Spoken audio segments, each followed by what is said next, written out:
اکثر لوگ یہ سوال کرتے ہیں کیا 15 شعبان کا روزہ رکھنا سنت ہے؟ کیا 15 شعبان کا روزہ رکھنا بدعت ہے یا صرف لوگوں کی بنائی ہوئی بات ہے؟ آئیے اس مسئلے کو آسان لفظوں میں حدیث کی روشنی میں سمجھتے ہیں کہ سب سے پہلے آپ یہ بات یاد رکھیے کہ شعبان المعظم کے روزے رکھنا نبی پاک صلی اللہ علیہ وسلم سے ثابت ہے، اور صحیح احادیث میں آتا ہے کہ نبی پاک صلی اللہ علیہ وسلم رمضان کے بعد سب سے زیادہ روزے شعبان کے مہینے میں رکھتے تھے۔ اور ایک اور حدیث مبارکہ ہے کہ حضرت عائشہ صدیقہ رضی اللہ تعالی عنہا فرماتی ہیں کہ نبی پاک صلی اللہ علیہ وسلم کبھی کبھی اتنے روزے رکھتے تھے کہ یوں لگتا تھا جیسے پورا شعبان ہی روزوں میں گزار دیتے ہوں۔ جب آپ صلی اللہ علیہ وسلم سے پوچھا گیا کہ آپ شعبان میں اتنے زیادہ روزے کیوں رکھتے ہیں تو آپ صلی اللہ علیہ وسلم نے فرمایا یہ وہ مہینہ ہے جس میں بندوں کے اعمال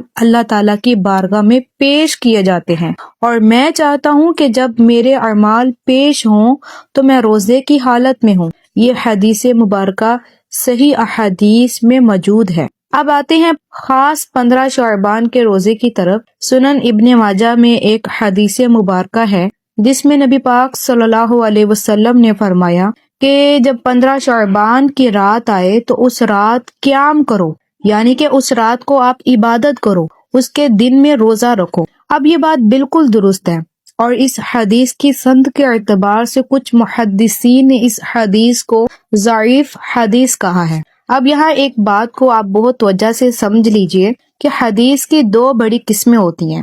ایک وہ حدیث جس سے کوئی حکم ثابت کیا جائے جیسے فرض، واجب، حلال یا حرام، اور دوسری وہ حدیث جس میں کسی نیکی کی فضیلت بیان کی جائے، یعنی کہ ترغیب دی جائے کہ یہ نیکی کر لو، یہ نیکی کر لو، آپ کو ثواب ملے گا۔ اب اصول کی بات سمجھیے، فرض، واجب، حرام ثابت کرنے کے لیے حدیث کا بالکل مضبوط ہونا ضروری ہوتا ہے، اس میں ضعیف حدیث نہیں لی جاتی۔ لیکن جہاں بات صرف نیکی کی ترغیب کی ہو، یعنی کہ عبادت کا شوق دلایا جا رہا ہو، وہاں محدثین نے یہ اصول بیان کیا ہے کہ اگر حدیث بہت زیادہ کمزور نہ ہو، اس میں کوئی غلط عقیدہ نہ ہو، اور وہ عمل پہلے سے قرآن یا صحیح حدیث سے ثابت ہو، تو ایسی حدیث پر فضائل اعمال کے اندر عمل کیا جا سکتا ہے۔ اس لیے علماء کرام فرماتے ہیں کہ ضعیف حدیث پر عقیدہ نہیں بنایا جاتا، لیکن نیکی کا شوق پیدا کرنے کے لیے اس پر عمل کیا جا سکتا ہے۔